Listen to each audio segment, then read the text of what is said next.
All right, welcome to the best practices for keeping existing clients happy. In the past, we've talked about how to make prospects happy and best convert them, but now we're going to talk about existing clients.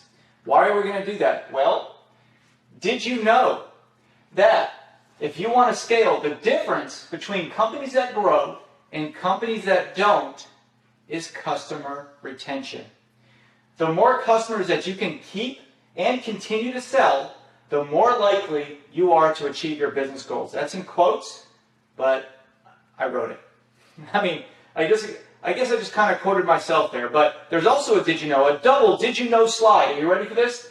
It is 19 times harder to find a client than keep an existing one.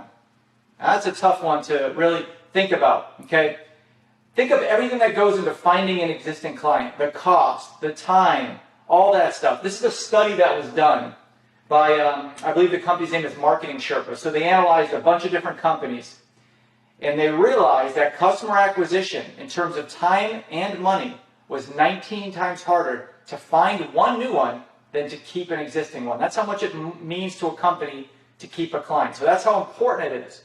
Now let's talk about some of the best practices.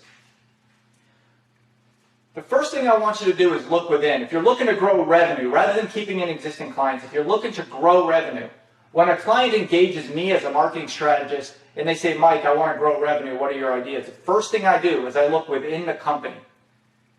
Because oftentimes there's something that's been ignored or just not implemented in terms of best practices in order to keep existing clients.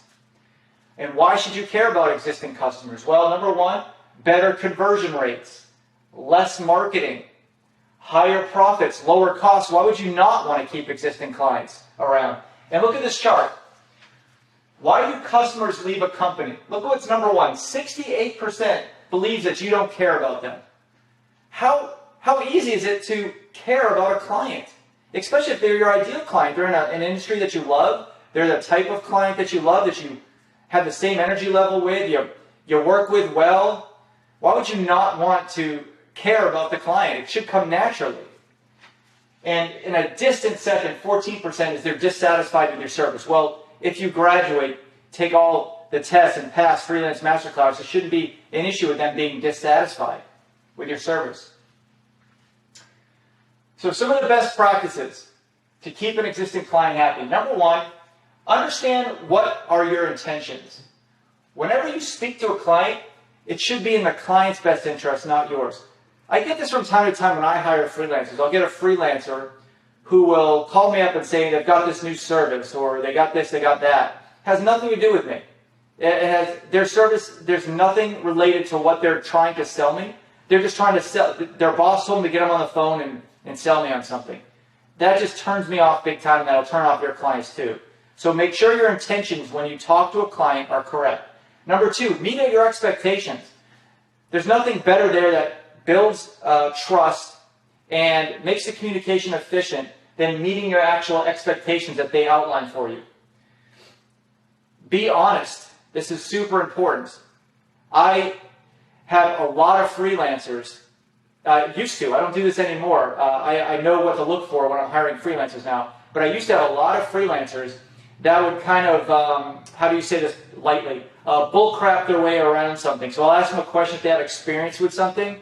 And they'll, yeah, I did that for a client. Really? What's the client's name? What's the product? What's the service?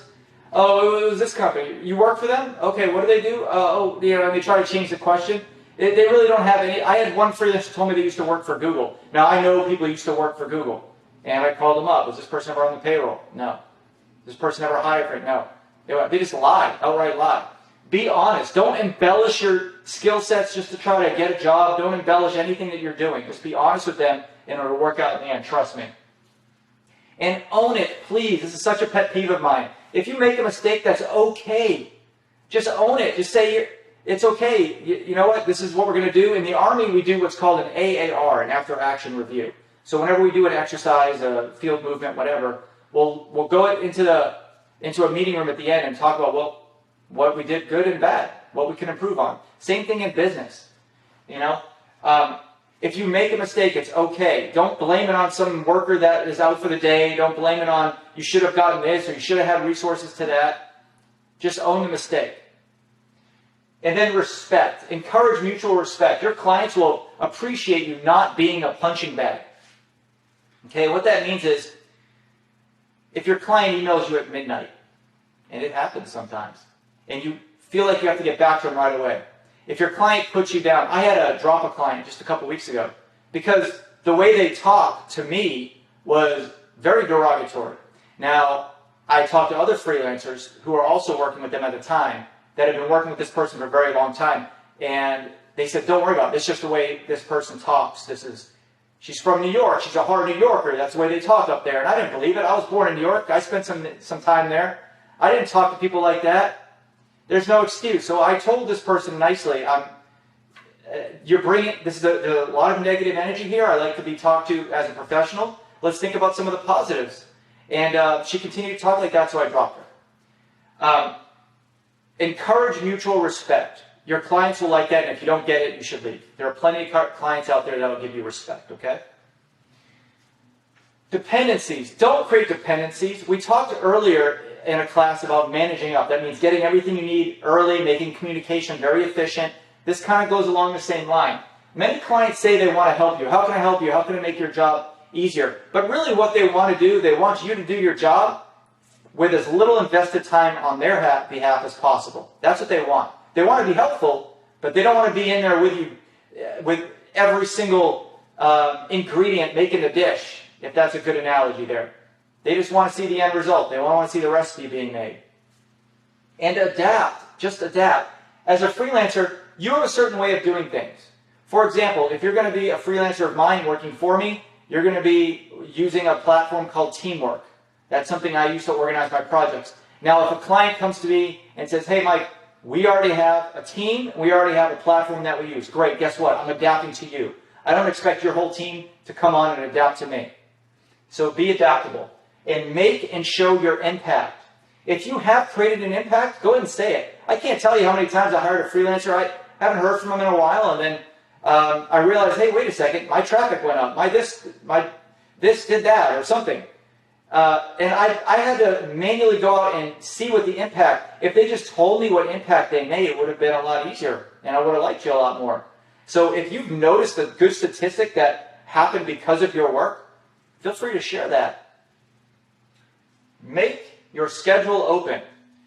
Few things piss off a client more than getting an email, hey, I'm on vacation this week. What? I had no idea you were on vacation. Oh, I'm taking the day off. What? What? That's crazy. I didn't know that. I thought you were working for me. I thought we had a meeting today. Oh, I had to cancel.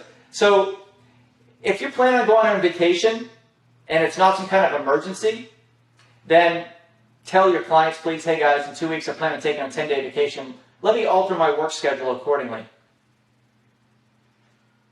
Under-promise and over-deliver. Are you sick of me saying that yet? I mean, I say that all the time. That is such a common phrase, and you should have that. You know, I talked about a common phrase to put in your office, and if you saw my home office video, I have one right above this sign, right above this screen. And it says, let me scroll up. And it says, you will never exceed the highest expectations of yourself. Okay, that's a saying that I use to keep my motivation. If you want, you want to do a saying in your office, this is a good one. Under promise and over deliver. You should have that ingrained in your head as a freelancer. Okay? I hope you learned a lot about this at keeping existing clients, because this is so important that it could literally change your business if you adopt these principles. Thank you.